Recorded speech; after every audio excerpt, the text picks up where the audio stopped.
සුබ දවසක් වේවා ඔයාලා හැමෝටම. ඉතින් අද නම් මේ වීඩියෝ එකක් කරන්න හිතුවේ. ඇත්තටම ගොඩක් දුකින් ඉන්නේ. මොකද ඊයේ හවස වෙච්ච දෙයක්. ඊයේ හවස අපි හැමෝම ළඟ හිටියේ. පූසා ඇවිල්ලා පුතාගේ හීරුවා. ඇත්තට මේක හීරුවද හැපුවද කියන්නේ හරියටම දැක්කේ නැහැ. ඒ දැක්කේ නැති නිසා ඒ වෙලාවෙම අපි අපේ ෆැමිලි ඩොක්ටර් ළඟට අරන් ගියා. අරන් ගියාට පස්සේ එයා කිව්වේ හොස්පිටල් අරන් යන්න කියලා උදේම.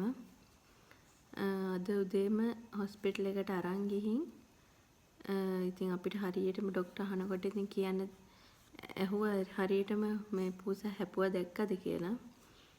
ඉතින් හරියටම දැක්කේ නැහැ. පූසා හිටියේ කෑම මේසේ පුටුව ඇතුලේ නිදාගෙන හිටියේ. පුතා ගිහිල්ලා එකපාරටම අර පුටුව යට හිටපු පූසට එකපාරටම තට්ටුවක් දැම්මා. ඒ දානකොට එයා අතින් ගැහුවද හැපුවද කියන එක හරියටම දැක්කේ නෑ ඉතින්. ඊට පස්සේ හොස්පිටල් එකෙන් ඩොක්ටර් බලලා බෙහෙත් විදින්න ඕනි කිව්වා. ඉතින් බෙහෙත් විදින්න දැම්මා. අද බෙහෙත් 8ක් විදින්න තියනවා කිව්වා. බෙහෙත් 8න් 2ක් අද විද්දා අත් දෙකට. ඉතිරි එක තව දවස් 4කින් ආයි ඊළඟ තව දවස් 4කින් අන්තිම එක මාසෙකින් ඒ හැම දවසකම බෙහෙත් 2 ගානේ විදිනවා. ඇත්තටම පුදුම දුකයි. එයා ඒ වෙලාවේ ගොඩාක් ඇඬුවා. මේ බෙහෙත් විදිනකොට ඉතින් අපේ නොසලකිලිමත්කම තමයි එකක් ඇත්තටම. පූසා ගෙදර ඉන්නකොට බෙහෙත් විදලා තිබ්බේ නැති එකක්. එයා එතෙන්ට යනකොට ගත්තේ නැති එක. ඉතින් ඔයාලටත් මං කියන්නේ ගෙදර අපි ඇත්තටම හොරතලයට ඇති කරනනේ පූසා බල්ලෝ.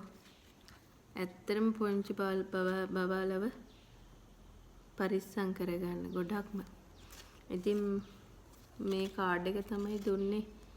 බෙහෙත් විද්දම මේ කායි ඊළඟට යන දවසට අරයි යන්න ඕනේ. ඉතින් බල්ලෙක් හැපුවත් පූසෙක් හැපුවත් මං හිතන්නේ පූසට නම් බෙහෙත් විදලා තිබ්බනම් මෙච්චර දෙයක් වෙන්නේ නැහැ. පූසට බෙහෙත් විදලා තිබුණෙත් නැහැ. ඉතින් විදලා තිබ්බේ නැහැ.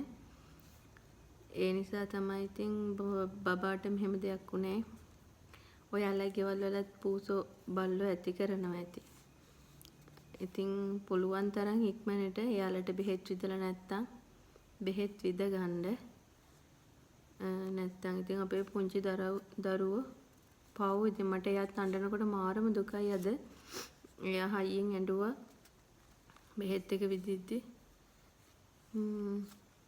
ඉතින් මං ආයිමත් ඔයාලට කියන්නේ ඔයාලා ගෙවල් වලත් සත්තු ඇති කරනවා නම් බෙහෙත් එක විද ගන්න අනිවාර්යයෙන්ම. නියපොත් එකකින් සීරුවත් හපා කෑවත් ඉතින් බෙහෙත් විදින්න ඕනිලු. පූසවත් දවස් 14ක් යනකම් බලා ගන්න කිව්වා. ඌ මැරෙනවද, ඌගේ හැසිරීම වෙනස් වෙනවද ඒවත් බලා ගන්න කිව්වා. ඉතින් ඔහොම තමයි ඉතින් දැන් තමයි ඉතින් ගෙදරත් ආවේ. පුංචි දරුවෝ ඇත්තටම හොඳටම බලා ගන්න. මගෙත් ඒ වෙලාවේ ඇත්තට මං ළඟ ඉඳලවත් මං පූසර ගහන්න එපා පුතේ කියලා ගන්නකොට මේ පූසා හැපුවා හරි ගැහුවා හරි ඒක හරියටම දැක්කේ නෑ. ඉතින් පුංචි දරුවෝ ඇත්තටම හොඳට බලා ගන්න. දැන් එයා ඇවිල්ලා නිදි. ඔහොම තමයි ඉතින් පුංචි දරුවෝ ඉද්දි නේද. එහෙනම් ආයිමත් දවසක වීඩියෝ එකක් වෙන ඩේ බ්ලොග් එකක් හරි අරන් එන්නම් මම ඔයාලට. ඉතින් සුබ දවසක් ඔයාලා හැමෝටම.